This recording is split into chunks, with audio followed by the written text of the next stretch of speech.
Hi everyone, welcome to India's first video note series YouTube channel. कैसे हैं आप लोग? How is everyone doing today? I hope everyone is doing fine. How is the weather? Is everyone enjoying? Okay, let's move on to our topic that is anti asthmatic drug. अब anti asthmatic drug पर तो बाद में आते हैं। सबसे पहले जो ये फिगर दिख रहा है आपको इससे क्या लगता है? What it is? ये तो मुझे लगता है I think everyone knows it, सबको पता है ये क्या है। ये कुछ इनहेलर टाइप है। इनहेलर कब यूज़ किया जाता है? जब किसी को कोई प्रॉब्लम हो, रेस्पिरेटरी प्रॉब्लम हो। और रेस्पिरेटरी में क्या याद आता है आपको? एस्मा। कहीं ना कहीं एस्मा पेशेंट्स इनहेलर यूज़ करते हैं। अब एस्मा कैसे होता है, सबसे पहले तो हम वो चीज़ पढ़ेंगे। दूसरी चीज़, उसके पूरे एक आपको इंट्रो पढ़ना है, एक ब्रीफ इंट्रो पता होना चाहिए, तभी तो आप आगे एग्जैक्टली समझ पाओगे कि ड्रग्स कहाँ किस तरीके से वर्क करती हैं। देन उसके बाद हम उसकी क्लासिफिकेशन पढ़ेंगे and then we will move to mechanism of action. तो ये सारा हमारा एंटी एस्थमेटिक ड्रग्स में पढ़ने वाले हैं। हम इसको ही कवर करेंगे यहाँ पर। और वैसे इस सीरीज़ में हम कवर करेंगे अपनी बेस्ट क्वालिटी के बी फार्म लेक्चर्स एक बहुत ही ऑर्गेनाइज मैनर में, जिसको हमने सब्जेक्ट वाइज अरेंज किया है। आप सारे सब्जेक्ट टॉपिक की चैनल की प्लेलिस्ट में जाके चेकआउट कर सकते हो और सारे वीडियो नोट्स का लिंक आपको वीडियो के डिस्क्रिप्शन बॉक्स में अवेलेबल है, तो वहाँ जाके आप जा सकते हो। और अगर ठीक है वेबसाइट पर विजिट कर सकते हो, then first hope app available है गूगल प्ले स्टोर पे, तो वहाँ से उसको डाउनलोड कीजिए। डाउनलोड करने के बाद आप वहाँ से पढ़ सकते हो। और साथ ही साथ आप जब पढ़ोगे अपने नोटबुक पेन साथ में लेके पढ़ना, नोट डाउन करते रहना कि एग्जैक्टली हम क्या पढ़ रहे हैं। ठीक है, pharmacology is a very interesting subject and I think आप लोगों को सबको पसंद आएगा। थोड़ा सा इंटरेस्टिंग है, उसको कॉन्सेप्ट के बेसिस पर पढ़ेंगे हम।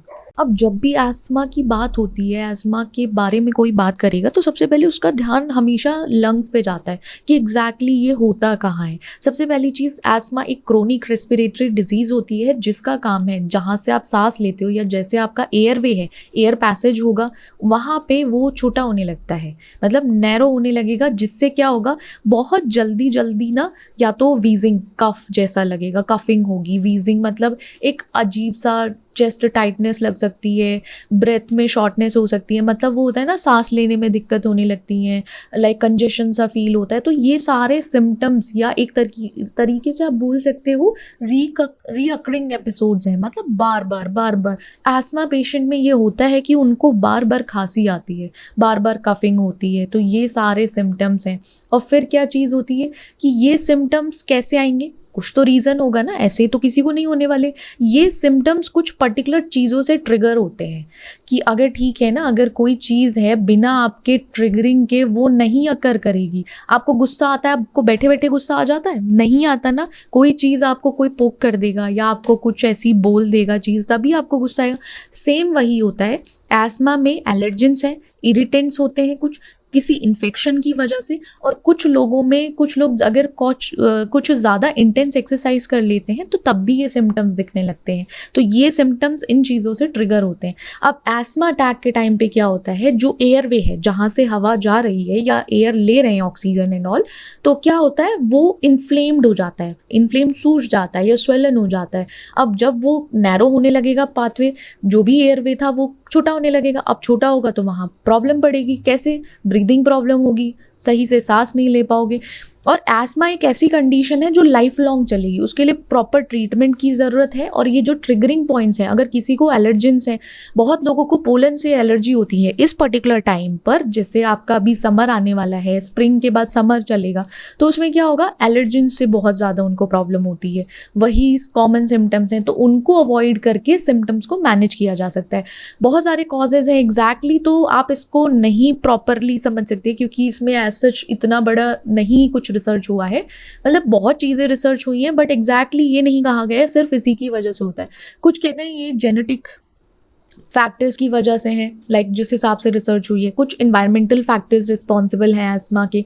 अब इसमें क्या क्या आ जाता है, अगर और चीज़ें देखी जाएँ, इन्वायरमेंटल फैक्टर्स में आपके एयर पॉल्यूशंस हैं, एलर्जेंस हैं, कुछ रेस्पिरेटरी इन्फेक्शंस हो गए, और कुछ पर्टिकुलर मेडिकेशंस भी ऐसी होती हैं जिसकी वजह से एस्मा होता है। तो ये सारे रीजंस होते हैं, ये रीजंस हो सकते हैं जिसकी वजह से एस्मा होता है। कितने टाइप की एस्मा होता है? टोटल देखा जाए तो ये पर्टिकुलर एस्मा है जिनको एलर्जिक एस्मा है, जैसे किसी को पॉलन से है, डस्ट माइट से हो जाती है, डस्ट से होती है, कुछ को नॉन एलर्जिक एस्मा है, वो पर्टिकुलर किसी इरिटेंट से मतलब लाइक इरिटेट होके तब एस्मा के कन्वर्जन होता है। जैसे स्मोक है, कोल्ड एयर है, किसी को उससे प्रॉब्लम होती है। फिर एक्सरसाइज एक ना, अगर आप फिजिकल एक्टिविटी, कुछ लोगों को क्या होता है अगर वो ज़्यादा इंटेंस वर्कआउट कर लेते हैं, कुछ चीज़ ज़्यादा कर लेते हैं, तब भी उनको एक्सरसाइज इंड्यूस्ड एस्मा हो सकता है। ऑक्यूपेशनल कुछ ऐसी चीज़ें, आप पर्टिकुलर एक ऐसे इन्वायरमेंट में वर्क प्लेस पर काम कर रहे हो जहाँ पे केमिकल्स हैं, फ्यूम्स हैं, तो उसकी वजह से होता है, तो उसको हम ऑक्यूपेशनल एस्मा बोलेंगे। देन नेक्स्ट है हमारा चाइल्डहुड एस्मा, जो अर्ली लाइक चाइल्डहुड, बचपन के टाइम पे होता है, और साथ ही साथ जब एज होती है ना, तो एज के हिसाब से वो बढ़ता चलता जाता है, इम्प्रूव होता रहता है।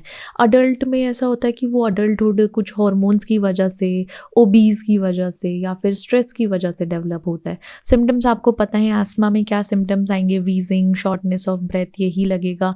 बहुत मैकेनिज्म ऑफ एक्शन की अगर बात करें तो उसमें कहीं ना कहीं याद रखना इन्फ्लेमेशन की बात हुई है, नैरोइंग की बात हुई, किसकी, एयरवे की, क्योंकि वहाँ पे ना कुछ इन्फ्लेमेटरी मीडिएटर्स जैसे हमारे हिस्टामिन हैं, ल्यूकोट्राइन्स हैं, तो वो किसी ट्रिगर के रिस्पॉन्स में रिलीज होते हैं। जैसे कोई एलर्जिन आ गया है या कुछ इरिटेंट है, तो उसके रिस्पॉन्स में भी कुछ ना कुछ आएगा ना, तो उसकी वजह से भी क्या होता है, इन्फ्लेमेशन हो जाती है एयरवे में, या नैरोइंग हो सकती है एयरवे में। तो ये सिंपल सा मैकेनिज्म याद रखो एस्मा का, कि एस्मा में रिस्पॉन्स, ट्रिगर के रिस्पॉन्स में इन्फ्लेमेटरी मीडिएटर्स रिलीज होते हैं, उनके रिलीज होने की वजह से एक तरीके से रिलीज होने की वजह से जो एयरवे है ना, वहाँ पे इन्फ्लेमेशन हो जाएगी और नैरो हो जाएगा वो, बस इतना सा याद रखो। अब इसकी वजह से क्या होगा, स्वेलिंग हो सकती है, कॉन्स्ट्रिक्शन हो सकता है, एयर फ्लो जो लंग्स में इन एंड आउट होता है वो धीरे धीरे धीरे कम होने लगेगा। तो यही बेसिकली मैकेनिज्म है हमारे एस्मा का। अब ट्रीटमेंट क्या होगा, सब कुछ पढ़ लिया, कैसे होता है, क्या क्या चीज़ें उसमें सिम्टम्स दिखते हैं, कैसे पता चलेगा एस्मा है या नहीं। अगर ट्रीटमेंट पे मूव करें, सबसे पहले ट्रीटमेंट तो मेडिकेशन आती है, कि आपको अगर कुछ भी बहुत सीवियर है उसको कंट्रोल करने के लिए सबसे पहले मेडिकेशन देनी पड़ेगी।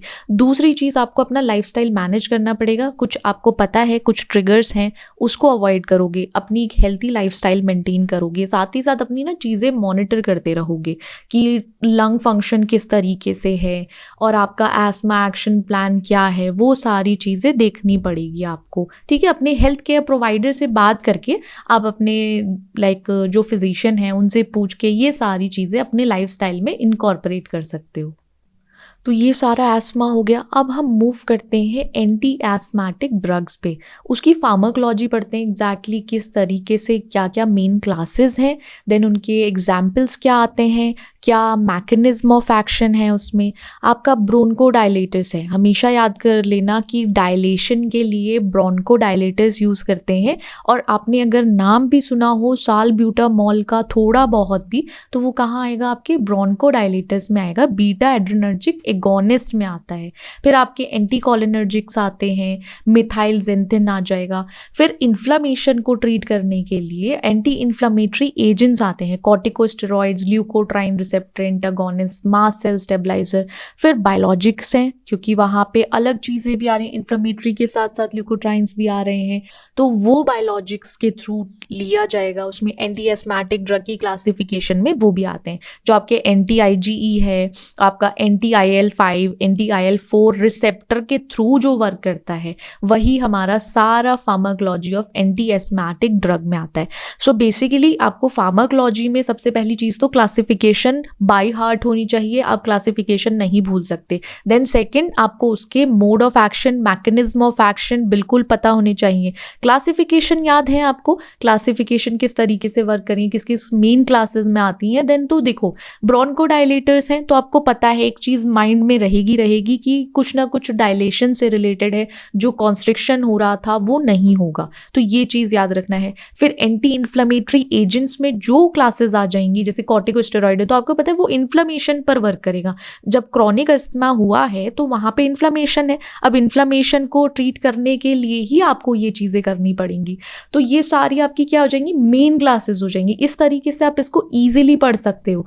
अब फॉर एग्जाम्पल आपका ब्रोंकोडायलेटर्स है, उसमें बीटा एड्रेनर्जिक है, एग्जाम्पल आपको पता है सैल्ब्यूटामॉल जो शॉर्ट एक्टिंग है। अब सैल्मेट्रॉल में अगर आप जाओगे तो वो लंबे समय तक चलेगा। उसका काम क्या है, जो आपके बीटा 2 रिसेप्टर्स होते हैं ब्रोंकियल स्मूथ मसल में, उसको स्टिमुलेट करना और CAMP को बढ़ाना। अब जैसे ही CAMP बढ़ेगा तो क्या होगा, वहाँ पे ब्रोंकोडायलेशन होगा। तो ये प्रॉपर मैकेनिज्म है, ये एग्जाम्पल हो गया। यूज आपको पता है शॉर्ट एक्टिंग में क्या आएगा आपका, देखो शॉर्ट एक्टिंग बीटा एड्रेनर्जिक में बीटा 2 एड्रेनर्जिक हो गया, लॉन्ग एक्टिंग हो गया आपका।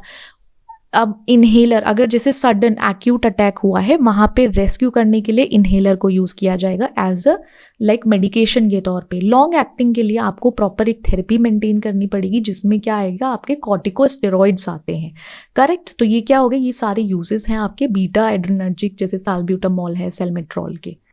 देन आपकी नेक्स्ट है एंटीकोलिनर्जिक, तो इसमें इप्राट्रोपियम शॉर्ट एक्टिंग, टियोट्रोपियम आ जाएगा। तो आपको क्या रखना है, जैसे इसमें मैकेनिज्म है तो यहाँ क्या करेगा, M3 रिसेप्टर को क्या करेगा, ब्लॉक कर देगा।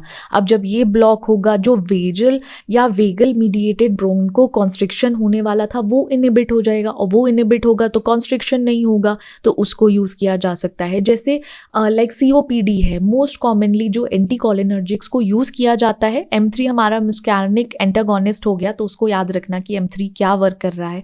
तो जैसे एंटीकोलिनर्जिक है, आप मस्कैर्निक याद रखोगे तो इट मीन्स आपका M3 कहीं ना कहीं रिसेप्टर वर्क करने वाला है। फिर आपके एडजंक्ट हैं एस्मा के, उसमें भी देख सकते हो मिथाइलजेंथिन है। मिथाइलजेंथिन जो थियोफाइलिन है, उसका काम क्या होता है, वो फॉस्फोडाइएस्टरेज जो है उसको इनिबिट करता है। पर्टिकुलर एंजाइम को इनिबिट करने के बाद ही वो CAMP को इंक्रीज करेगा। जब वो इंक्रीज करता है, आपको पता है CAMP इंक्रीज हुआ मतलब वहाँ पे ब्रोंको डायलेट हो जाएंगे, मतलब डायलेशन होगा। अब वहाँ क्या है कि इसके साथ जो मिथाइलजेंथिन है ना, इसके डायलेशन के साथ साथ इसमें इन्फ्लामेटरी इफेक्ट भी है, वो इन्फ्लामेशन को भी कम करेगा। जो एयरवे नैरो हो रहा था वो थोड़ा सा बेटर होगा आपके थियोफाइलिन की वजह से।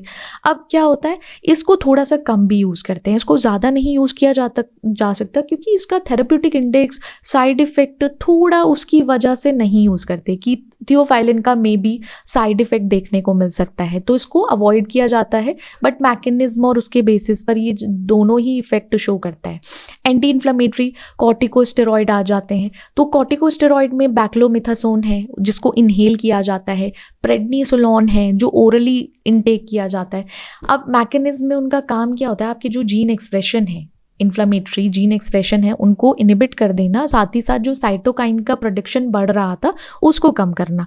अब यूजेस हम देखो, इनहेल्ड है तो मेंटेनेंस थेरेपी हो गई वो आपकी, और अगर कभी भी कोई सीवियर या अनकंट्रोल एस्मा हुआ है तो वहाँ पे प्रेडनिसोलोन को यूज़ किया जाता है।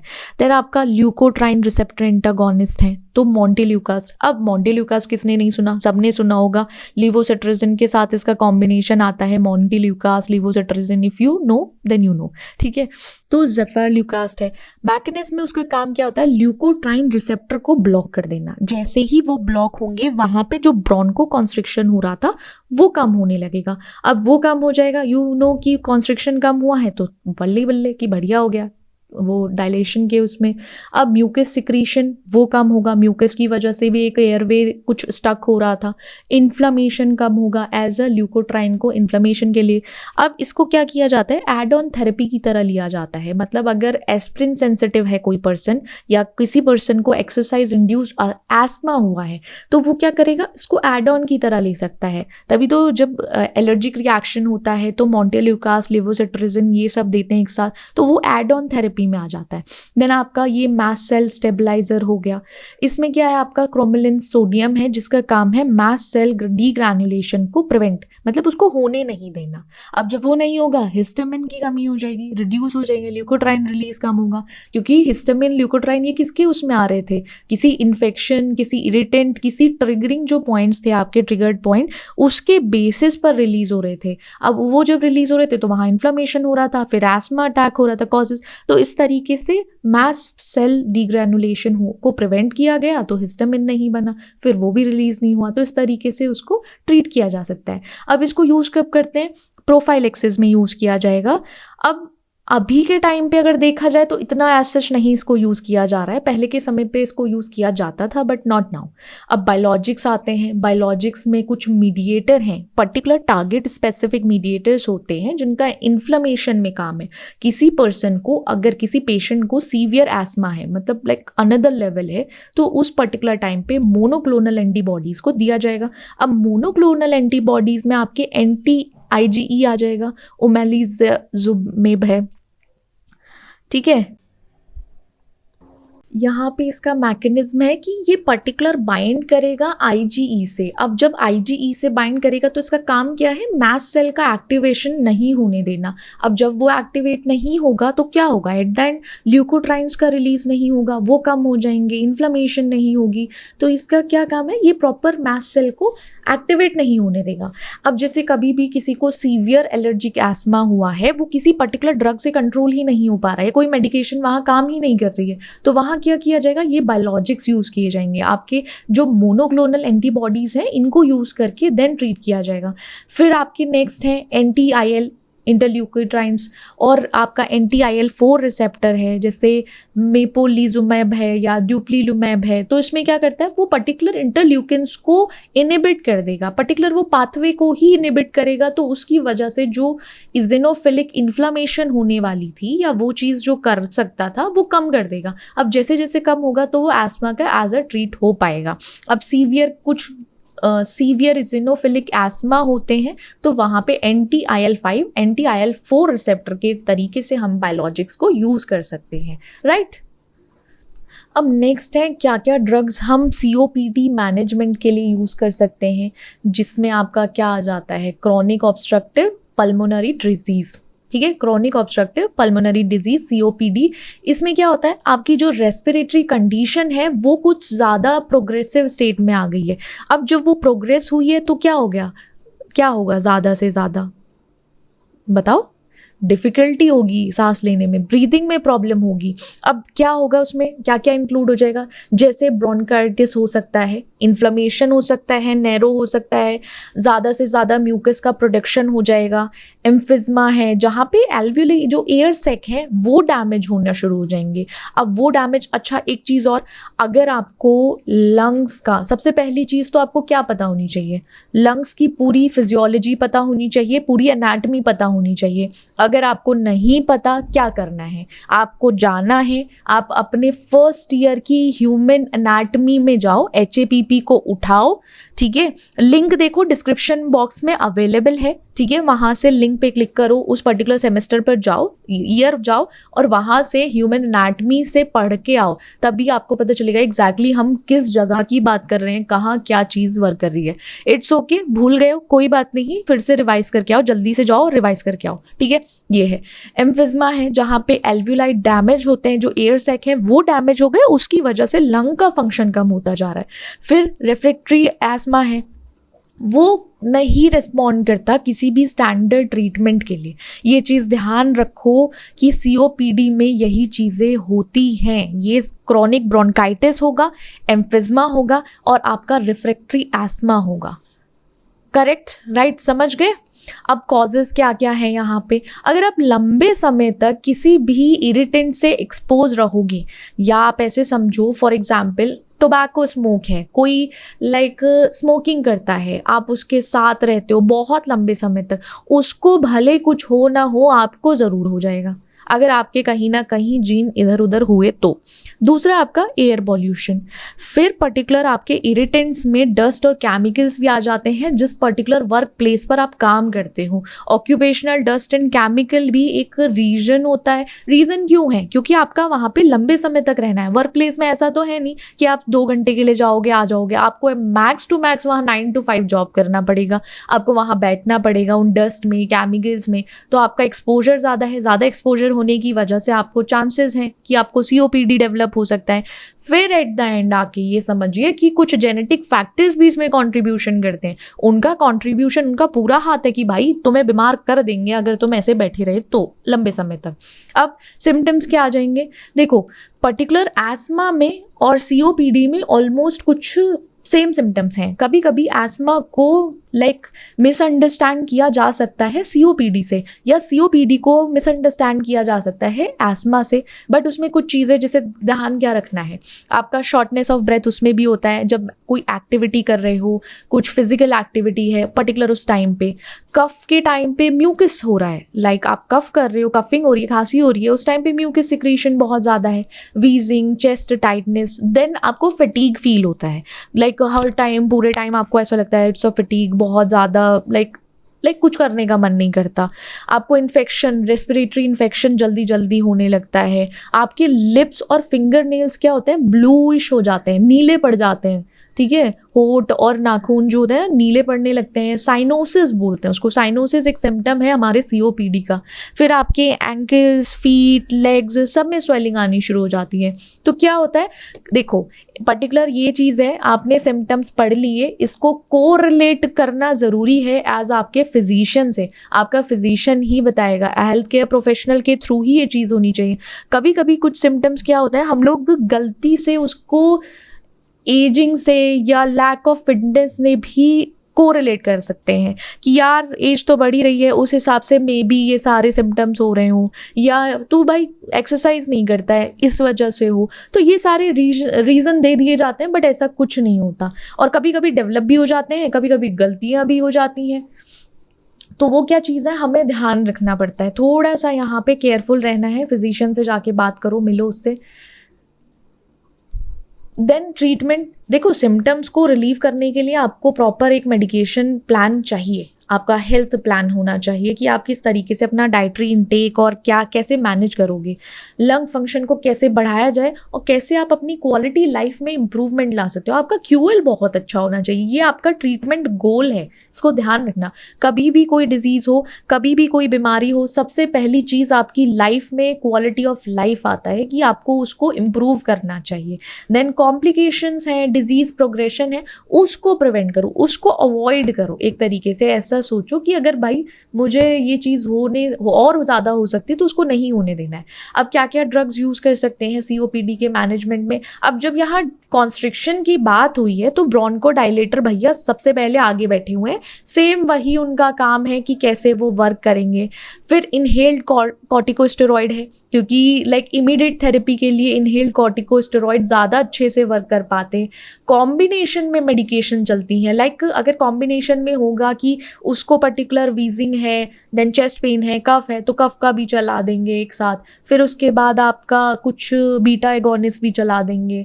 तो ये क्या होगा, कॉम्बिनेशन मेडिकेशन चलती रहेंगी। COPD ड्रग मैनेजमेंट में ये सारी चीज़ें आती हैं। फिर आपका फॉस्फोडाइएस्ट्रेज 4 इनहिबिटर आता है, एंटीबायोटिक्स आते हैं, ठीक है, उसको मैनेज करने में। क्योंकि कभी ना कभी ऐसा हो सकता है कि COPD किसी इन्फेक्शन की वजह से हुआ हो, तो वो भी एक रीज़न हो सकता है। उस रीज़न को देखने के लिए कि भाई किस वजह से हुआ है, तो एंटीबायोटिक देख सकते हैं, क्योंकि दैट विल ऑल्सो वर्क ना।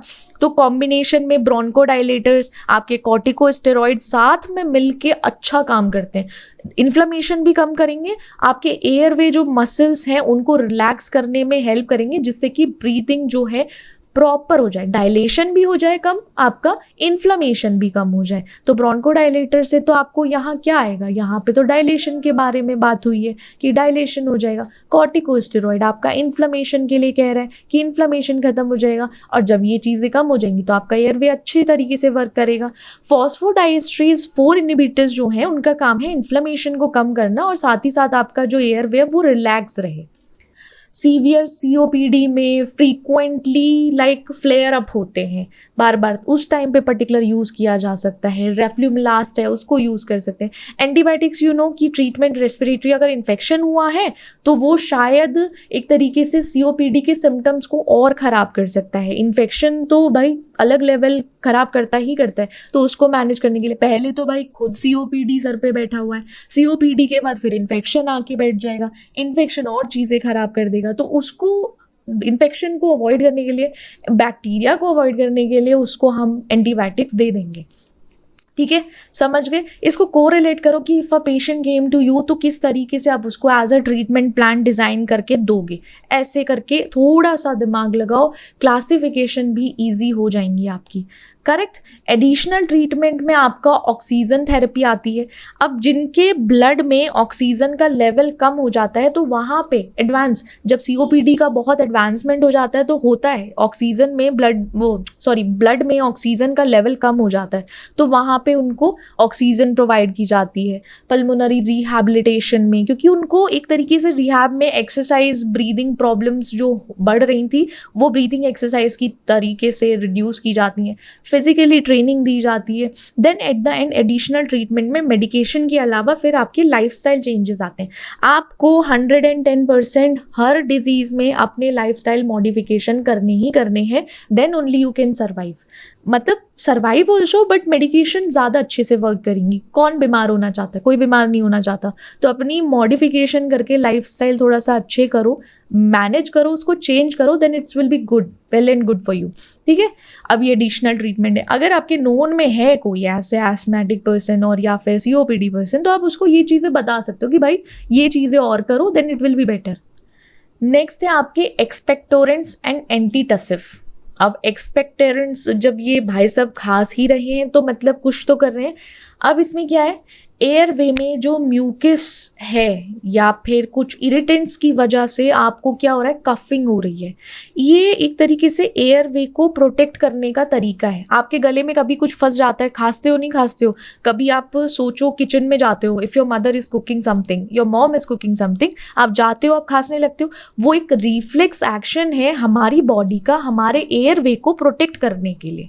ठीक है, अब जैसे कोई फॉरेन पार्टिकल, आप सोचो बाहर डस्ट में चले गए हो, होता है ना कभी मुंह में ऐसा लगता है कि डस्ट आ गया, आप खांसते हो, कफिंग करते हो, तो वो हमारी बॉडी का एक प्रोटेक्टिव रिफ्लेक्स एक्शन है। ये चीज़ हो गया। अब कफ भी ना दो पार्ट्स में चला जाता है। एक होता है वेट कफिंग जो प्रोडक्टिव बोला जाता है, जिसमें म्यूकस और फेल्जियम रहता है, but non productive dry cough में म्यूकस नहीं होता, वहाँ म्यूकस बनता ही नहीं है। तो ये चीज़ ना इसके बेसिस पर ही कफ सिरप लेनी चाहिए। ऐसा नहीं है कि आपको हुई तो ड्राई कफ है लेकिन आप ले रहे हो वेट कफ के लिए, मीन्स प्रोडक्टिव कफ के लिए जहाँ पे म्यूकस है, तो उसके हिसाब से भी आपके जो एक्सपेक्टोरेंट्स हैं, एंटीटसिव्स हैं, वो चेंज हो जाते हैं। टाइप्स में जैसे आपका प्रोडक्टिव है, प्रोडक्टिव कफ में क्या है, वेट मतलब वहाँ पे म्यूकस है। अब कफिंग होगी तो वो म्यूकस एक्सपेल करेगा, बाहर निकालेगा। अब ये कब होता है, जब आपको कभी कोल्ड हुआ हो, किसी को निमोनिया हुआ हो या फिर ब्रोंकाइटिस की प्रॉब्लम हो, ये कॉमन तभी है हमारा प्रोडक्टिव कफ।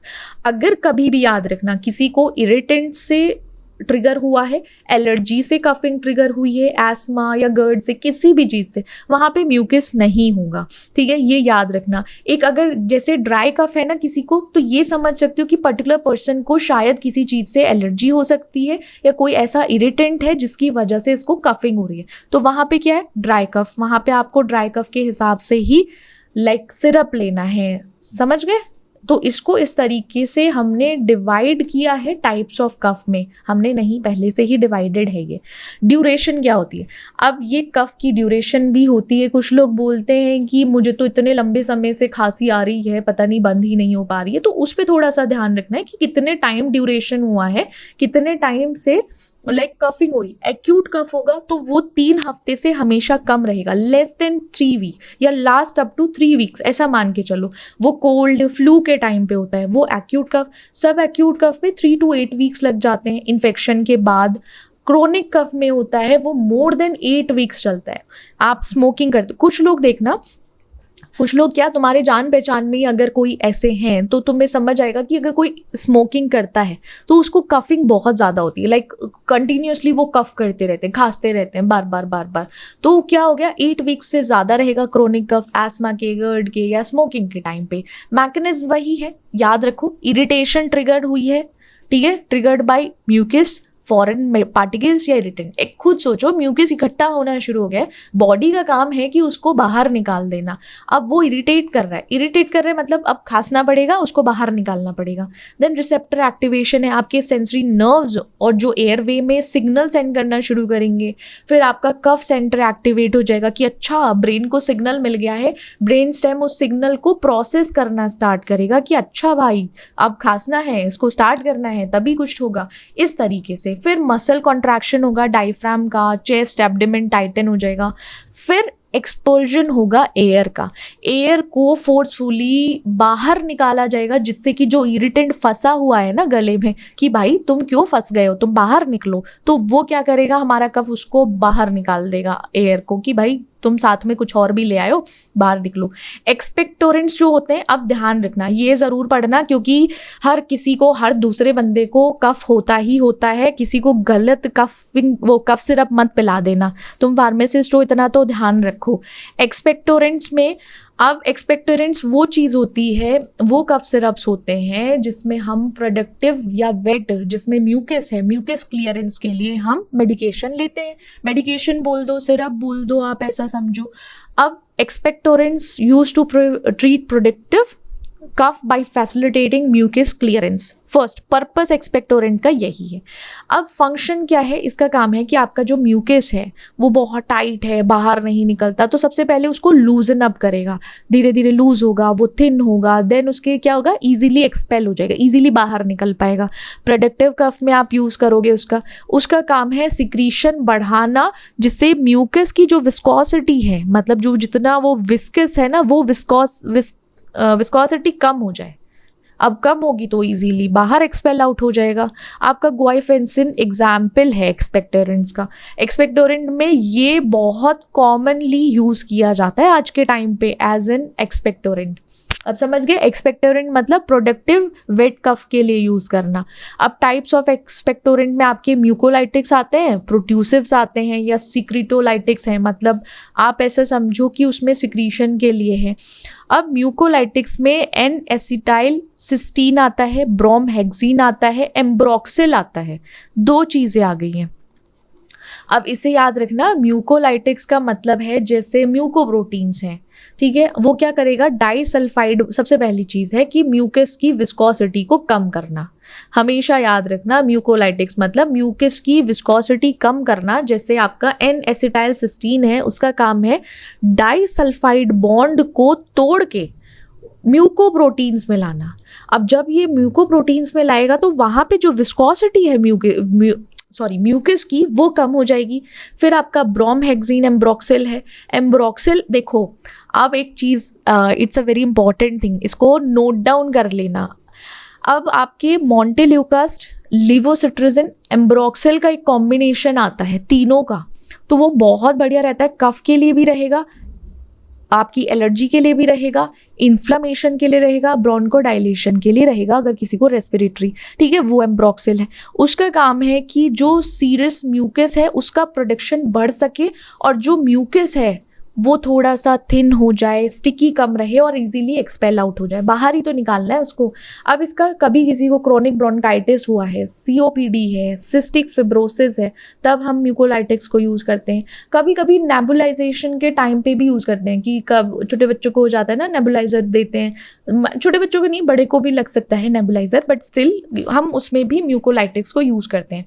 प्रोट्यूसिव है, उनका काम है सिक्रीशन को बढ़ाना, ठीक है, एक तरीके से जो विस्कोसिटी है ब्रोंकियल सिक्रीशन की, सबसे पहले तो उसका वॉल्यूम इंक्रीज करना, विस्कोसिटी कम करना। ये याद रखो, वॉल्यूम बढ़ेगा, विस्कोसिटी कम होगी। अब जब विस्कोसिटी कम हो जाएगी, वॉल्यूम बढ़ जाएगा, तो वो क्या होगा, ज़्यादा स्टिकी नहीं रहेगा, या फिर एक तरीके से बहुत विस्कस नहीं है, तो वो एकदम एक्सपेल आउट हो जाएगा कफिंग के थ्रू। तो वहाँ पे हम गुआइफेंसिन यूज़ करते हैं, ग्लिसरल गुआइएकोलेट को, ठीक है, ग्लिसरल गुआइएकोलेट। अब कॉमनली हम इसको यूज़ करते हैं आपके OTC सिरप में। आप इसको ओवर द काउंटर किसी भी मेडिकल केमिस्ट शॉप से या केमिस्ट स्टोर से जाकर आप ले सकते हो प्रोडक्टिव कफ के लिए, राइट। अब तो किसी से नहीं पूछना पड़ेगा तुमको कि क्या कफ सिरप मिले, अगर तुम पूछोगे तो मार खाओगे फिर, ठीक है। तो प्रोट्यूसिव्स हैं। देन आपके एंटीटसिव हैं। अब चलो वेट कफ के बारे, प्रोडक्टिव कफ के बारे में हो गया। ड्राई कफ बहुत लोगों को होता है। अब ड्राई कफ या नॉन प्रोडक्टिव कफ को सप्रेस करने के लिए, जो कफ का रिफ्लेक्स है ना कि बार बार खांसी हो रही है, बार बार कफिंग हो रही है, तो उसको सप्रेस करने के लिए, मतलब उसको दबाने के लिए एंटीटसिव्स यूज करते हैं। अब जैसे फंक्शन आप समझ गए, या तो जो कफिंग की एक वो होती है ना कि खांसी आ रही है बहुत ज़्यादा, उसको कम कर दिया जाए या सप्रेस कर दिया जाए, ये चीज़ हो सकती है। आप नॉन प्रोडक्टिव कफ में ड्राई में ही यूज़ करोगे। अब क्या होता है, हमारे ब्रेन में कफ सेंटर है, तो ये डायरेक्ट जाके एंटीटसिव हमारे कफ सेंटर पे जाके काम करेगा, और वहाँ पे जो सेंसिटिविटी थी ना कि इतना ज़्यादा सेंसिटिव था, बार बार कफिंग हो रही है किसी इरिटेंट की वजह से, उसको कम कर देगा। तो ऐसे इसका वर्किंग प्रोसेस इस तरीके से करेगा। एग्जाम्पल में आपके सेंट्रल एक्टिंग है, डेक्स्ट्रोमेथॉर्फिन है, कोडीन है, पेरिफेरल एक्टिंग में बेंजोनेटेट है, उसको यूज़ कर सकते हैं। अब सेंट्रल एक्टिंग एंटीटसिव, तभी एक चीज़ याद रखना, कभी कभी बोलते हैं कफ सिरप पी के ना नींद आती, कुछ लोग बोलते हैं। बहुत सारी कफ सिरप मार्केट में ऐसी लॉन्च हुई थी एक टाइम पे कि बच्चों के लिए स्पेसिफिकली मना कर दिया गया था, छोटे बच्चों के लिए, कि उनको नहीं देनी चाहिए, कि उसमें ना एक थोड़ा सा लाइक नींद ज़्यादा रहती है, और उसमें ओपियोइड्स भी हैं एक तरीके से, क्योंकि कहीं ना कहीं ब्रेन की एक्टिविटी को कम करना है, सप्रेस करना है, या सेंसिटिविटी कम करनी है, तो वहाँ पे कुछ ना कुछ ओपियोइड यूज़ किया गया है। अब फॉर एग्जांपल आप देखिए, टाइप्स ऑफ एंटीटसिव में हमारे सेंट्रल एक्टिव एंटीटसिव्स आते हैं, पेरिफेरल एक्टिव है।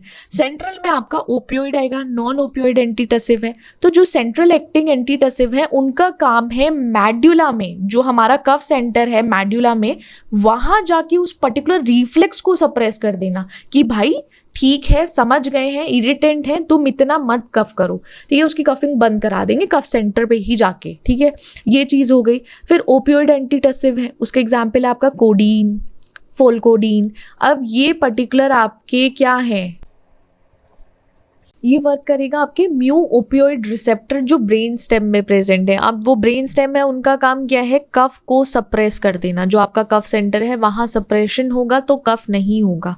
अब जो ओपियोइड एंटीटसिव्स होते हैं ना, वो तभी लेने चाहिए किसी को या तो बहुत सीवियर कफ है, लाइक वो रुक ही नहीं रहा, ना वो सो पा रहा है, ना बात कर पा रहा है, ना बैठ पा रहा है, तब ले सकते हो, क्योंकि इससे ना सेडेशन होता है, नींद आती है।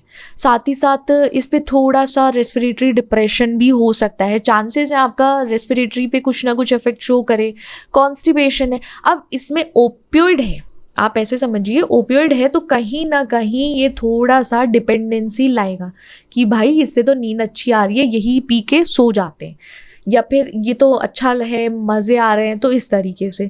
तो ये ड्राई कफ में भी यूज़ होगा। नॉन ओपियोइड में क्या होता है, आपके डेक्स्ट्रोमेथॉर्फिन आता है, नॉस्केपिन आता है। अब इस टाइम पे ना डेक्स्ट्रोमेथॉर्फिन भी ज़्यादा यूज़ किया जाता है। मोस्टली जो प्रिस्क्राइबर्स हैं, डॉक्टर्स हैं, वो प्रिस्क्राइब करते हैं डेक्स्ट्रोमेथॉर्फिन को। इसका काम भी वही सेम है, मैकेनिज्म वही एग्जैक्टली वर्क करेगा कि उसका कफ सेंटर को सप्रेस करो, सप्रेस करने के बाद बट वहाँ पे कोई आपका ओपियोइड लाइक इफेक्ट नहीं आएगा, जैसे सिडेशन है, कॉन्स्टिपेशन है, डिपेंडेंसी है, वो यहाँ नहीं होगा। थोड़ा सा आपके कोडीन से एक सेफ अल्टरनेटिव है, मतलब आप इसको एज अ अल्टरनेटिव या दूसरे तरीके से ऑप्शन में इसको यूज़ कर सकते हो। ज़रूरी नहीं है आपको ओपियोइड एंटीटसिव या कोडीन पे ही यूज लाइक मूव करना है। अब ये जो है आपका डेक्स्ट्रोमेथॉर्फिन है, ये ओटीसी कफ सिरप है, आपका ओवर द काउंटर आपको ये अवेलेबल हो जाएगा। बट अगर आप हाई डोज में इसको लोगे, देखो एब्यूज, पोटेंशियल एब्यूज, अगर ड्रग एब्यूज होगा तो कुछ ना कुछ तो साइड इफेक्ट्स दिखेंगे। डेक्स्ट्रोमेथॉर्फिन अगर आप लेते हो तो उससे हेल्यूसिनेशन हो सकते हैं, अगर आपने उनसे बहुत ज़्यादा लाइक आपको बोला गया है कि आप सिर्फ इसको 15 ml में ही लो, बट आप क्या कर रहे हो, उसको 45 ml ले लेता हूँ, आज के आज ही सही हो जाएगा कफ, तो ये नहीं करना है। उससे हेल्यूसिनेशन हो सकते हैं, मे बी आपको इधर उधर घूमते हुए कुछ चीज़ें मिल सकती हैं, हवा में तैरते हुए। तो इसलिए हर चीज़ को लिमिट में यूज़ करो, डोजेस अपने आप मत मेंटेन करो, जो बताई गई हैं उसको ही लो। 5 लेनी है, 5 ml 10 ml उसको ही यूज़ करो। पेरिफेरल एक्टिंग एंटीटसिव्स हैं, जैसे बेंजोनेटेड है, मेंथॉल है, हनी है, तो इनका क्या काम होता है, जो कफ रिसेप्टर है हमारे रेस्पिरेटरी ट्रैक में, ये कहाँ वर्क करेगा, आपके रेस्पिरेटरी ट्रैक में जाके जो कफ रिसेप्टर हैं उनकी सेंसिटिविटी कम कर देगा। अब सेंसिटिविटी, आपने कभी देखा है लोजेंजेस हैं, सिरप्स हैं, बहुत सारी चीज़ें आप लेते हो तो वो क्या करता है, थोड़ा सा रिलीफ देता है आपके थ्रोट में, ऐसा लगता है कि भाई बड़ा स्मूथ कुछ चला गया है, अब रिलैक्स फील हो रहा है, तो वो ये आपके पेरिफेरल एक्टिव एंटीटसिव्स होते हैं। मेंथॉल, बहुत लोग विक्स खाते हैं, हनी भी इसको लिया जा सकता है बहुत सारी चीज़ों में, तो वो सूदिंग इफेक्ट देगा, बहुत काम सूद सा रहेगा, आपका इरिटेशन कम हो जाएगी, होता है ना गले में खराश हो गई है तो थोड़ा बेटर फील करेगा, किया जाएगा अगर आप ये यूज़ करते हो। तो ये हमारे पेरिफेरल एक्टिव एक्टिंग एंटीटसिव्स हैं, राइट। तो ये सारे हमारे क्या हो गए, रेस्पिरेटरी के जो एस्मा हैं आपके, उनके ड्रग्स हैं, और साथ ही साथ मैकेनिज्म ऑफ एक्शन है। तो आपको क्या करना है, मैकेनिज्म ऑफ एक्शन याद रखना है, क्लासिफिकेशन याद रखनी है, यूजेस याद रखने हैं। यूजेस तो भाई बिना यूज़ के क्या करोगे, पता चला एंटीटसिव का यूज़ ही नहीं पता, पूछा क्या करते हैं एंटीटसिव, आप बोल रहे हो एस्मा में यूज़ करते हैं, अरे भाई क्यों यूज़ करते हैं, स्कफ में यूज़ करते हैं, तो यूजेस पता होने चाहिए, और एग्जाम्पल्स तो हैं, क्योंकि क्लासिफिकेशन है तो एग्जाम्पल्स तो आई होप आपको याद रहेंगे ही रहेंगे। Okay right. नेजल डीकंजेस्टेंट, अब डीकंजेस्टेंट पे तो बाद में पहुंचते हैं, पहले कंजेस्टेंट, कुछ कंजेशन की बात करते हैं, नेजल कंजेशन। अब नेजल कंजेशन मतलब नोज के अंदर या तो स्वेलिंग हो जाना, सूज गई है नाक, या इन्फ्लेमेशन हो गई है किसी वजह से। अब जब ये सब चीज़ें हुई हैं उसकी वजह से क्या हो रहा है, ब्रीथिंग प्रॉब्लम हो रही है, प्रॉपरली पर्सन ब्रीथ नहीं कर पा रहा है, क्या हो रहा है, ब्रीथिंग प्रॉब्लम। अब वो पर्टिकुलर कुछ रीज़न हो सकते हैं। नॉर्मली आप सोचो कोई इंसान रात में सोया है, किसी की नाक बंद हो गई है, उसको सांस नहीं आती प्रॉपर से, मोस्टली लोग बोलते हैं ना, अरे यार माई स्टफी नोज, स्टफ्ड हो गई है नाक, ब्लॉक हो गई है, इस तरीके से। अब उसमें कॉमन कॉजेज होते हैं, सबसे पहले एलर्जी, किसी को किसी पर्टिकुलर चीज़ से एलर्जी है तो शायद वो रीज़न हो सकता है उसका नेजल कंजेशन का। इन्फेक्शन, साइनसाइटिस और कोल्ड एक ऐसी पर्टिकुलर लोगों की नेजल कंजेशन में बड़ा हेल्पफुल योगदान है भाई इस कॉज का, इन्फेक्शन का, साइनसाइटिस का। अब वो लोग बेचारे ठंड में बाहर भी नहीं निकल पाते जिनको साइनसाइटिस की प्रॉब्लम होती है। इन्वायरमेंटल इरिटेंट्स हैं, स्मोक, पोल्यूशन, सेप्टम। अब स्ट्रक्चरल इशू, अब देखो किसी की नोज है, ठीक है, इस तरीके से चलो मान के चलो, अब ये ऐसी हो गई, किसी की नोज़ में ऐसे कुछ वेरिएशन आ गया, ये तो कुछ ज़्यादा ही वेरिएशन हो गया बीच में, बट किसी की नोज़ होती है ना, कहते हैं तेरी नाक तो टेढ़ी है, तेरी ऐसी है, तो वो स्ट्रक्चरल इशू की वजह से जो सेप्टम है वो थोड़ा सा अपनी जगह से मीडिएट या डिविएट हो गया है, थोड़ा सा इधर उधर हो गया है, उसकी वजह से कंजेशन रहता है लोगों को। साइनसाइटिस की प्रॉब्लम हो जाती है, हार्मोनल चेंजेस से, वेदर फ्लक्चुएट होता है, स्ट्रेस होता है, तो क्या होते हैं ये सारे कॉमन कॉजेज हैं किसके, नेजल कंजेशन के, कि नेजल कंजेशन इनसे हो सकता है। सिम्टम्स, अब कंजेशन की बात करो तो मतलब नाक बंद है, आप प्रॉपरली स्मेल नहीं कर पा रहे हो, कुछ टेस्ट नहीं कर पा रहे हो, सांस लेने में दिक्कत है। कभी कभी रनी नोज भी रिस्पॉन्सिबल होता है कि नेजल कंजेशन के टाइम पे रनी नोज है सिम्टम्स में। हेडेक, बहुत लोगों के जिनके कंजेशन रहता है ना, नेजल कंजेशन, उनके सर में दर्द हो रहता ही रहता है, थोड़ा सा उनको साइनस प्रेशर बढ़ता है, हेडेक रहेगा, तो ये सारे सिम्टम्स नेजल कंजेशन के टाइम पे देखने को मिलते हैं। प्रिकॉशन क्या करना है आपको, या तो कुछ शॉर्ट टर्म के लिए क्या करोगे, टॉपिकल फॉर्म्स यूज़ कर सकते हो आप। ऐसा फॉर एग्जांपल मान के चलो, कुछ नॉर्मल वे में हमारे टाइम उसके हिसाब से देखते हैं, विक्स होता नहीं है, विक्स लगाओ और एक क्या कहते हैं राहत की सांस पाओ, तो वो वाला प्रिकॉशन है।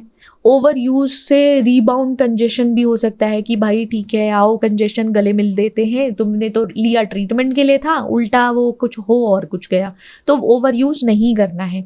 अब जिन लोगों को बीपी हाई की प्रॉब्लम होती है, बीपी हाई रहता है जिनका, हार्ट डिजीज़ है या फिर उनको शुगर की प्रॉब्लम है, तो वो कुछ भी यूज़ करने से पहले डॉक्टर से पूछेंगे, फिजिशियन से पूछेंगे कि एग्जैक्टली क्या है।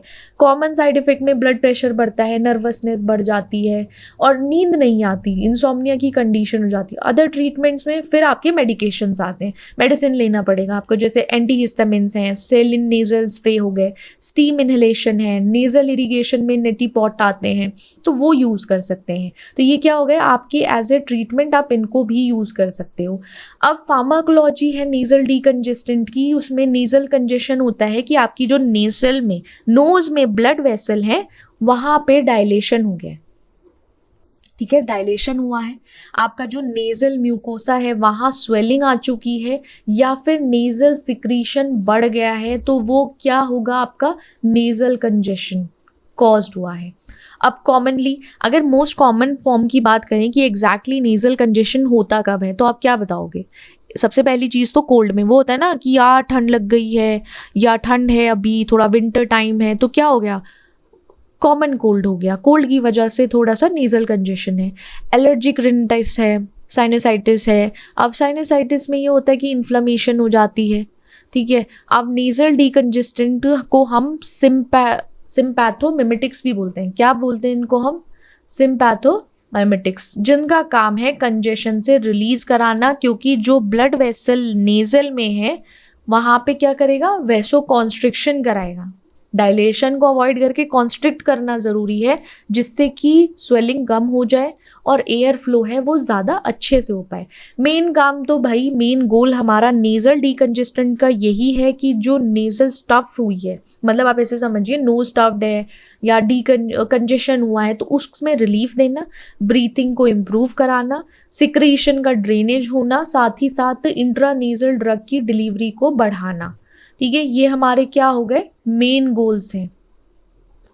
करेक्ट। फिर क्लासिफिकेशन पे आते हैं। अब इन्होंने सबसे पहले बात की थी नेजल डीकंजेस्टेंट में सिम्पैथोमिमेटिक की। अब क्लासिफिकेशन में सिम्पैथोमाइमेटिक आ गया। आपका क्या है, ये एड्रेनर्जिक है, डीकंजेस्टेंट। इसको टॉपिकली मतलब इंट्रानेजल एजेंट के थ्रू भी ले सकते हैं या फिर ओरल रूट्स के थ्रू ले सकते हो। फिर अदर डीकंजेस्टेंट ऑप्शन में आपकी जो एंजिंग्स हैं, जैसे एंटीहिस्टामिन्स हैं, नेजल कॉर्टिकोस्टेरॉइड्स हैं, तो इनका काम क्या है, पर्टिकुलर किसी लाइक इन्फेक्शन के रूप में काम करना, कि इन्फेक्शन हो गया है एलर्जेंस की तरह, या फिर इन्फ्लेमेशन, जो नेजल कॉर्टिकोस्टेरॉइड है वो पर्टिकुलरली इन्फ्लेमेशन पे वर्कआउट करेंगे।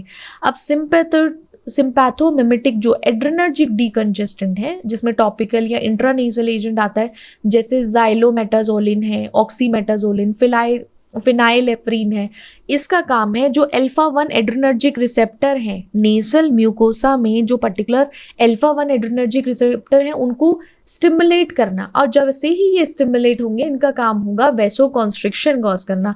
और हमें पता है डायलेशन की वजह से हमारा कंजेशन हुआ है, तो हम वैसो कॉन्स्ट्रिक्शन के थ्रू क्या कर सकते हैं, एडीमा कम कर सकते हैं, साथ ही साथ हमारा नेजल कंजेशन कम हो जाएगा। तो ये हमारा क्या है, ये मैकेनिज्म है। अब यूज़ क्या है, कभी भी अगर सडन, लाइक नॉट सडन, जल्दी से जल्दी रिलीफ चाहिए, क्विक रिलीफ चाहिए आपको, तो आप क्या करोगे, टॉपिकल या इंट्रानेजल एजेंट को ही यूज़ करोगे, राइट। अब ऑनसेट क्या है, आपको पता है कि भाई हमें क्विक रिलीफ चाहिए, तो इसका काम भी तो जल्दी होना चाहिए। ऑनसेट रैपिड ऑनसेट है। देखो अब ये ना थोड़ा सा, अगर आप इसको लाइक कॉम्पिटिटिव एग्जाम के पर्पज से देखो, लाइक क्लासिफिकेशन को, तो इन्होंने यहाँ क्या बोला है, रैपिड ऑनसेट, क्विक रिलीफ। तो क्या क्वेश्चन आ सकता है, वो ये चीज़ पूछ सकते हैं कि अगर क्विक रिलीफ के लिए पर्टिकुलर कौन सी हम लाइक टॉपिकल यूज़ कर सकते हैं, ओरल यूज़ कर सकते हैं, कौन सा लॉन्ग एक्टिंग है, कौन सा शॉर्ट एक्टिंग है, क्या रिलीफ है। तो इस तरीके से आपको ऑनसेट भी याद रखना है। ये क्वेश्चंस पुटअप हो जाते हैं। ड्यूरेशन, शॉर्ट ड्यूरेशन के लिए आप फिनाइलेफ्रीन यूज़ कर सकते हो। लॉन्ग एक्टिंग में अगर जाना है, या लॉन्ग एक्टिंग के लिए जिसको डीकंजेस्टेंट यूज़ करने हैं, देन ऑक्सीमेटाज़ोलिन है, उसको यूज़ कर सकते हो। कॉशन, क्या आपको कॉशन लेना है, रिनिटिस मेडिकामेंटोसा, ये रिबाउंड कंजेशन होता है, अगर आप ज़्यादा लंबे समय तक यूज़ करते हो तो ये हो सकता है। और अगर आप डीकंजेस्टेंट कभी कभी यूज़ करते हो ना, वहाँ पे इरिटेशन हो सकती है, ड्राइनेस भी हो सकती है। अब ओरल एजेंट्स हैं आपके, ओरल एजेंट्स में स्यूडोएफ्ड्रिन है, आपका फिनाइलेफ्रीन है, तो ये क्या है, ओरल है। इसको किस फॉर्म में लिया जाएगा, ओरल फॉर्म में लिया जाएगा, एडमिनिस्ट्रेशन इसका ओरली किया जाएगा। अब इसका काम भी वही है, जो सिस्टमैटिक अल्फा एड्रेनर्जिक एगोनिस्ट है, वहाँ पे ये अपना इफेक्ट शो करेंगे। इफेक्ट शो होने की वजह से वहाँ वैसो कॉन्स्ट्रिक्शन होगा ब्लड वेसल में। अब जब वैसो कॉन्स्ट्रिक्शन होगा, एज अ वो जो कंजेशन था वो नहीं होगा। कुछ जनरलाइज सिम्टम्स में इसको यूज़ किया जाता है। टॉपिकल एजेंट्स नहीं यूज़ किए जाते, इसको लाइक नहीं यूज़ कर सकते। जब आप ओरल एजेंट्स ले रहे हो तो आपको क्यों लेना है। साइड इफ़ेक्ट ये हो सकता है कि CNS का स्टिमुलेशन हो सकता है, इंसोम्निया, नींद नहीं आएगी, नर्वसनेस होगा, BP बढ़ सकता है, हाइपरटेंसिव पेशेंट में टैकीकार्डिया हो सकता है, थोड़ा सा रिदम में अप डाउन देखने को मिल सकता है।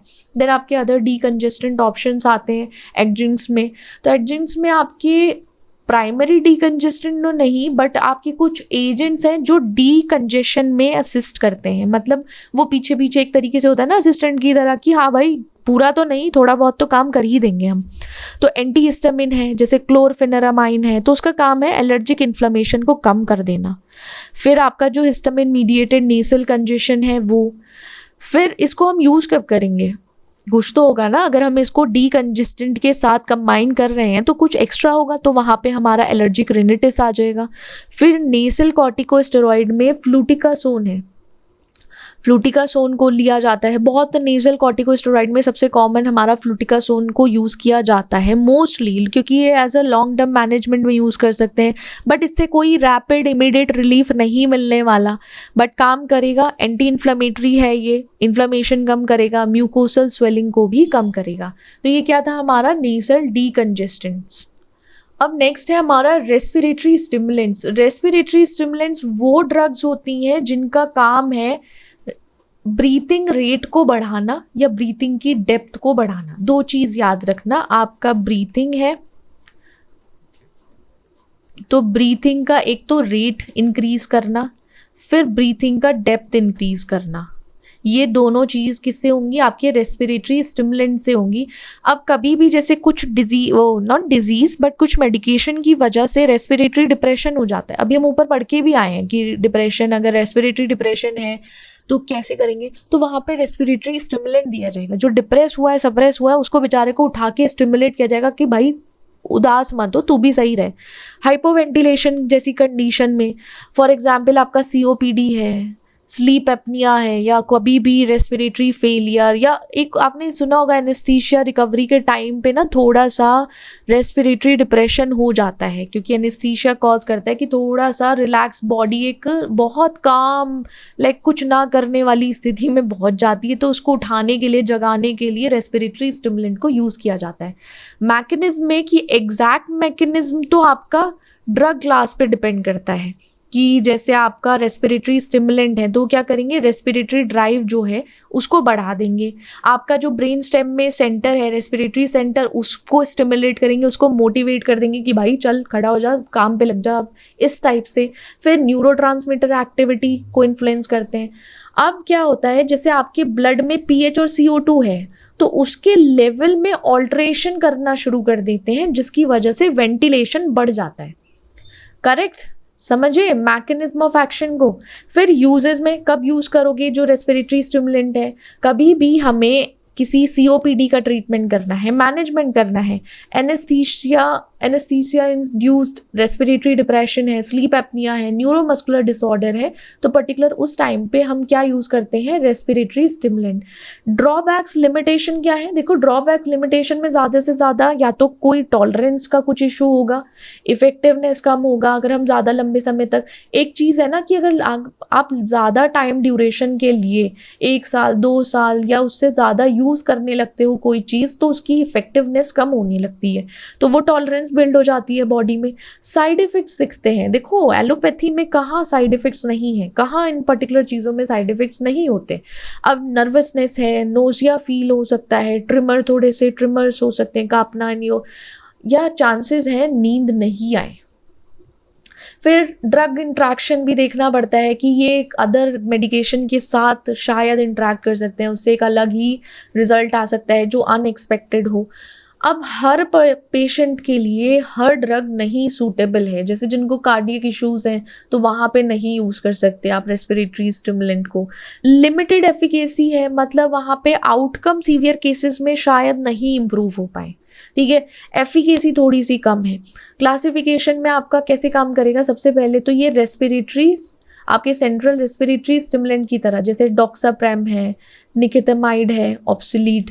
आपका मिथाइलजेंथिन है जो वीक रेस्पिरेटरी स्टिमुलेंट है बट स्टिल वो रेस्पिरेटरी स्टिमुलेंट है मिथाइलजेंथिन, जैसे आपका कैफीन सिट्रेट है, थियोफाइलिन है।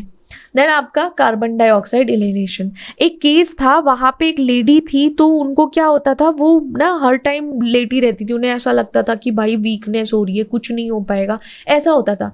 बट जब उनको क्लोजली मॉनिटर किया गया कि एग्जैक्टली उनके साथ क्या प्रॉब्लम हो रही है, तो उनकी बॉडी में ना कार्बन डाइऑक्साइड की कमी थी।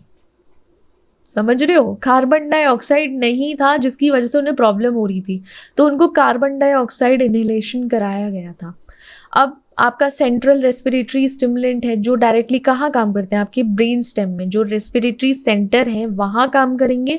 कैसे? और या फिर आपके कैरोटिड बॉडी कीमो रिसेप्टर्स होते हैं ना वहाँ, जैसे डॉक्साप्रेम है तो उसका काम है कि जो पेरिफेरल कीमो रिसेप्टर हैं उनको स्टिमुलेट कर देना, या आपके जो मेड्यूलरी रेस्पिरेटरी सेंटर है वहाँ उसको स्टिमुलेट करके रेस्पिरेटरी रेट और टाइडल वॉल्यूम को बढ़ाना। ठीक है, किसको बढ़ाना? Respiratory rate and tidal volume को। अब इसको जब भी किसी पेशेंट को रेस्पिरेटरी डिप्रेशन हुआ है एनेस्थेटिक्स की वजह से, ड्रग ओवरडोज किया है उसकी वजह से, तो डॉक्साप्रेम दे सकते हैं। सीओपीडी है जब ज़्यादा या थोड़ा सा कम एक्सर्बेशन हुआ है देन एज एन एडजंक्ट दे सकते हैं इसको। रूट रहेगा डॉक्साप्रेम का आईवी रूट के थ्रू ही इसको ले सकते हैं। साइड इफेक्ट बीपी बढ़ सकता है, जो कार्डियक पेशेंट्स हैं वहाँ टैकीकार्डिया हो सकता है। अगर इसको ज़्यादा हाई डोज पे लिया जाए आईवी रूट के थ्रू आपकी बॉडी में, पेशेंट की बॉडी में ज़्यादा चला गया तो सीजर्स हो सकते हैं। देन आपका ऑप्सलीट है या निकथेमाइड है तो उसका काम है सीएनएस को स्टिमुलेट करना, जो उसमें हमारा रेस्पिरेटरी सेंटर है, साथ ही साथ रेस्पिरेटरी सेंटर आ जाएगा। अब पहले इसको रेस्पिरेटरी डिप्रेशन के टाइम पे यूज़ किया जाता था, जब माइल्डली यूज़ किया जाता था, अभी नहीं यूज़ करते। देखो इसको डॉक्साप्रेम को अभी भी यूज़ कर लेते हैं बट इसको नहीं यूज़ करते। फिर आपका मिथाइलजेंथिन है जो वीक रेस्पिरेटरी स्टिमुलेंट है बट स्टिल वो थोड़ा सा इफेक्ट शो करेगा, आपका माइल्ड आएगा क्योंकि ये डायरेक्ट सीएनएस पे काम करेगा, सीएनएस को स्टिमुलेट करेगा, देन कुछ वर्क हो पाएगा। फॉर एग्जाम्पल आपका कैफीन सिट्रेट है, कैफीन सिट्रेट का काम है फॉस्फोडाइएस्टरेज को इनहिबिट करना। क्या इनहिबिट करना? फॉस्फोडाइएस्टरेज को। फिर उसके से सीएमपी का इंक्रीमेंट हो जाएगा, फिर वहाँ पे सीएनएस स्टिमुलेशन होने के बाद आपका जो रेस्पिरेटरी सेंटर है वो सेंसिटाइज हो जाएगा, मतलब थोड़ा सा सेंसिटिविटी रखेगा कार्बन डाइऑक्साइड के लिए कि ठीक है कार्बन डाइऑक्साइड का थोड़ा ज़्यादा रोकना है जिससे कि बॉडी का जो सिस्टम है या रेस्पिरेटरी स्टिमुलेशन हो सके। राइट। अब ड्रग ऑफ चॉइस में न्यूनेटल एपनिया में कैफीन सिट्रेट को यूज़ किया जाता है, ओरल और आईवी फॉर्म में दिया जा सकता है, वो डिपेंड करता है कंज्यूमर पर। देन आपका फिर साइड इफेक्ट है, साइड इफेक्ट में एक तो फीडिंग इंटॉलरेंस हो जाता है, टैकीकार्डिया, इरिटेबिलिटी, ये साइड इफेक्ट होते हैं हमारे सारे कैफीन सिट्रेट के। थियोफाइलिन है, ऑलमोस्ट ये सिमिलर है हमारे कैफीन सिट्रेट से क्योंकि सीएनएस स्टिमुलेशन करना है और दूसरी चीज़ ब्रोंको डायलेशन करना है, दोनों चीज़ों को साथ ही साथ देखना है। अब यूज़र क्या है? न्यूनेटल एपनिया है, वहाँ पे एज एन ऑप्शन इसको यूज़ किया जा सकता है। COPD as a bronchodilator की तरह यूज़ कर सकते हैं। साइड इफेक्ट, इसकी थेराप्यूटिक जो विंडो है वो छोटी है, ठीक है। थेराप्यूटिक विंडो छोटी होने की वजह से चांसेस है कि एरिथमिया, सीजर्स, जीआई अपसेट, तो ये सारे साइड इफेक्ट देखने को मिल सकते हैं। कार्बन डाई इनहेलेशन में ये होता है कि जैसे आपका CO2 है, एट्रियल जो है आर्टरीज है वहाँ पे इंक्रीमेंट हो गया आर्टरियल में, अब उससे क्या होगा, जो मेड्यूलरी रेस्पिरेटरी सेंटर है वो स्टिमुलेट होगा। अब देखा जाए हिस्टोरिकली इसको पहले ब्रीथिंग के लिए जो जिनको एपनिया, स्लीप एपनिया था वहाँ पे ट्रिगरिंग की तरह यूज़ करते थे, और साथ ही साथ जैसे एनेस्थीसिया की रिकवरी करनी है देन यूज़ करते थे। अब के टाइम पे इसको इतना ज़्यादा तो यूज़ नहीं किया जाता, बट कभी भी यूज़ किया जाए, क्यों नहीं यूज़ करते इसको, कार्बन डाइऑक्साइड इनहेलेशन को? क्योंकि रेस्पिरेटरी एसिडोसिस के चांसेस होते हैं, मे बी ब्लड में पीएच का लेवल फ्लक्चुएट करेगा अगर आप इसको दोगे। और अवेलेबिलिटी ऑफ बेटर ऑप्शन, बहुत सारे और ऑप्शंस आ गए उसके, वो देख सकते हो आप।